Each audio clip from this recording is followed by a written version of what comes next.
மனம் போல் வாழ்வு என்பது மீனிங்கில் வச்சு தான் இந்த உள்ளர் இருக்கக்கூடிய ஹார்ட் மனமும் திரு மனமும் அப்படிங்கிற டைட்டிலில் நம்ம தலைவர் அருமையாக பொலைட்டாக அழகாக பேச போகிறாரு.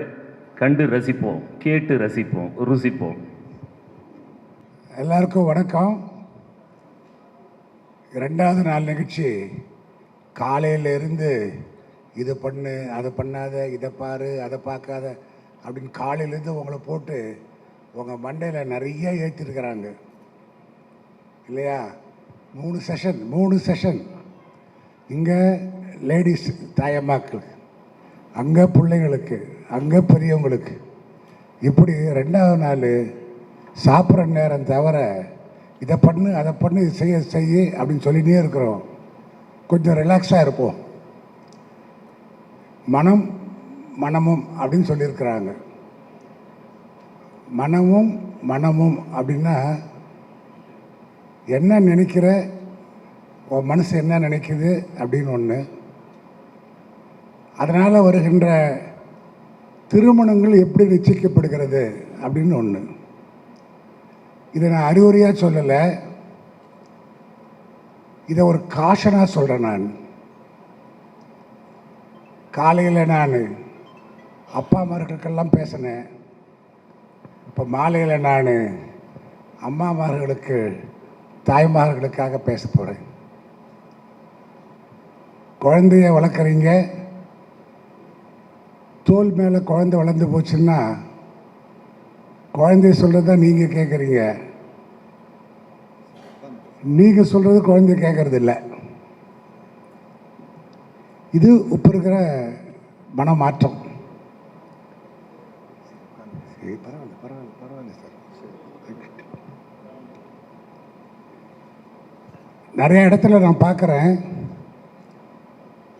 தாய்மார்கள் தான் குழந்தைகிட்ட என்ன பேசணும், என்ன பேசக்கூடாது அப்படின்றது நம்ம தெரிஞ்சுக்கிறது இல்லை. 2வது, குழந்தைகள் பள்ளிக்கூடத்தில் அவங்க ஃப்ரெண்ட்ஸுக்கிட்ட என்ன பேசுகிறாங்க, என்ன பேசக்கூடாதுன்றத நம்மக்கிட்ட சொல்கிறது இல்லை.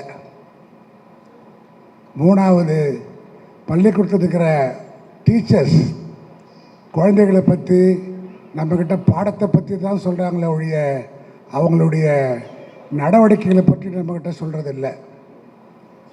இது எல்லாம் யார் பொறுப்பாக எடுத்துக்கணும் அப்படின்னா தாய்மார்கள் தான் பொறுப்பாக எடுத்துக்கணும். ஏன் தாய்மார்கள் பொறுப்பாக எடுத்துக்கணும் அப்படின்னு நான் சொல்கிற காரணம் என்னென்னா, அனுஜ் டைல்ஸ் குமார் சொன்னாங்க பார்த்தீங்களா, காலத்திலே கல்யாணம் பண்ணியிருந்தோம்னா இந்த பிரச்சனை வந்திருக்காது, சொசைட்டியில் இவ்வளவு மனமாச்சரியங்கள் வந்திருக்காது.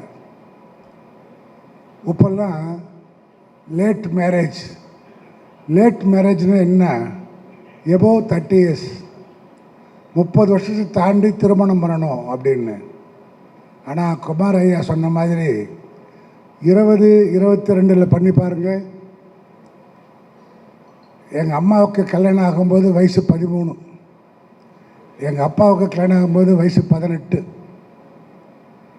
எங்கள் அண்ணனுக்கு கல்யாணம் ஆகும்போது வயசு 18, எங்கள் அண்ணிக்கு வயசு 15. இப்போ எப்படி இருக்கு, என்ன தேவைப்படுது, நம்ம எங்கே இருக்கிறோம், எது மாதிரி இப்போ நம்ம சுற்றி என்ன சூழல் இருக்குது, அந்த சூழல் எப்படி நம்ம வெளியில் வர்றதுன்னா சொசைட்டி நல்லா இருக்கணும்னா குடும்பம் நல்லா இருக்கணும், குடும்பம் நல்லா இருக்கணும்னா குழந்தைங்க நல்லா இருக்கணும், குழந்தைங்க நல்லா இருக்கணும்னா அவங்க வளர்ப்பு நல்லா இருக்கணும். வளர்ப்பு நல்லா இல்லை அப்படின்னா நம்ம யாரையும் குறை சொல்ல முடியாது. நான் ஸ்கூலுக்கு அனுப்பிச்சிட்டேன், அவங்க பார்த்துக்குவாங்க அப்படின்றது வளர்ப்பு இல்லை. ஸ்கூலுக்கு அனுப்பிச்சிட்டோம்னா பத்தாது, ஸ்கூலுக்கு போயிட்டு வந்து அவங்க என்ன பண்ணுறாங்கன்னு பார்க்குறதும் நம்மளுடைய கடமை தான். அந்த வயதை தாண்டிடுறோம். அந்த வயதை தாண்டி திருமண வயது வருது. பேசுங்க, உங்கள் குழந்தைகிட்ட பேசுங்க, உங்கள் பையன்கிட்ட பேசுங்க. திருமண பந்தத்தை பற்றி பேசுங்க, வாழ்க்கையை பற்றி பேசுங்க, இல்வாழ்க்கையை பற்றி பேசுங்க. நீங்களே உங்கள் குழந்தைகிட்ட அவங்க அக்கறைக்கு அவங்க வாழ்வுக்கு நீங்கள் பேசலைன்னா யார் பேச போகிறா? நிச்சயதார்த்தம் பெற்றோர்களால் நிச்சயிக்கப்பட்ட காலம் போயிட்டு இப்போ நிச்சயதார்த்தம் பொண்ணு மாப்பிள்ளையும் ஏற்பாடு செய்கிற நிச்சயதார்த்தமாக மாறி போச்சு. பெண்ணு மாப்பிள்ளையை உட்கார வச்சு நிச்சயதார்த்தம். பொண்ணு மாப்பிள்ளைக்கு முன்னாடிலாம் திருமணம் முடிஞ்சு வரவேற்பு, இப்போ வரவேற்பு முடிஞ்சு திருமணம். எங்கே இருக்கிறோம்? நிச்சயதார்த்தத்துக்கும் திருமணத்துக்கும் 6 மாதம். இந்த 6 மாதத்துக்குள்ள அவங்க பழகணுமா?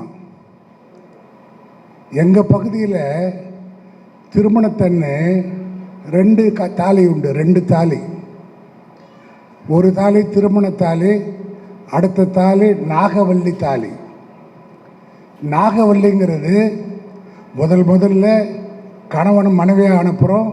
முதல்ல அவங்க எப்படி பழகிறது அப்படின்னு அவங்களுக்குள்ளே இருக்கிற மனசில் இருக்கிற அந்த கூச்சம் போகிறதுக்கோசரம் அவங்கள உட்கார வச்சு தேங்காயை உருட்டுறது, குடத்தில் மோதிரத்தை போட்டு எடுக்கிறது, அப்பளத்தை நொறுக்கிறது, குழந்தை பிறந்தா எப்படி தொட்டில் ஆட்டுறதுன்னு கிருஷ்ண பொம்மை வச்சு தொட்டில் ஆட்டுறது. இப்படி அவர்களுக்குள்ளே இருக்கிற கூச்சத்தை போக்குறதுக்கு தான் நாகவல்லி. இப்போ என்ன ஆச்சு? நம்ம எங்கே இருக்கிறோம்? கல்யாணத்துக்கு நிச்சயத்துக்கு நடுவில் 2 பேரும் சினிமாவுக்கு போகலாம், 2 பேரும் என்ன சொல்கிறது வெளியில் ஹோட்டலுக்கு போகலாம். அதை சந்தோஷமாக பார்க்குற பேரண்ட்ஸுங்க, தாய்மார்களும் தந்தைமார்களும் நம்ம தான் நிச்சயம் பண்ணிட்டோமே, போயிட்டு வாங்க, ஹோட்டலுக்கு போனால் போங்க, சினிமாவுக்கு போனால் போங்க. தேவையா? என்னாச்சு தெரியுங்களா? அப்போது நிச்சயம் முடிஞ்சு திருமணத்துக்கு முன்னாடி லிவிங் டுகெதர். இதான் மனமா? இதான் மனமா? லிவிங் டுகெதர் எங்கே போய் முடிஞ்சது தெரியுங்களா? கல்யாணம் முடிஞ்சு 6வது மாதத்தில் குழந்தை. தேவையா? 6வது மாதத்தில் குழந்தை பிறக்கிறது தாயும் தகப்பனும் நம்ம ஏற்றுக்கிறோமா? சந்தோஷமான நிகழ்ச்சியா? அதை முடிஞ்சு என்னாச்சு தெரியுங்களா? அடுத்த 6வது மாதத்தில் 2 பேரும் கோர்ட்டில் இருக்கிறாங்க. எப்படி? அதுக்குள்ளே எப்படி மனமுறிவு? இதுக்கெல்லாம் யார் காரணம்? என்னை பொறுத்தவரையிலும் கேட்டால் ஆசிரியர் காரணம் அல்ல. என்னை பொறுத்தவரையிலும் கேட்டால் சொசைட்டி 2வது காரணம். முதல் காரணம் பெற்றோர்கள். பெற்றோர்களுக்கு அந்த ஒரு பங்கு இருக்குது. இல்லைன்னு சொன்னால் நான் காலையில் சொன்ன மாதிரி மற்ற ஜாதிக்காரன் கழுகு மாதிரி மேலே பறந்துக்கிட்டே இருக்கிறான். நம்ம ஜாதியுடைய பெண்களை எப்படி தூக்கிட்டு போகலான்னு கழுகு மாதிரி பறந்துட்டுருக்கிறான். நமக்கு அது தேவையில்லை.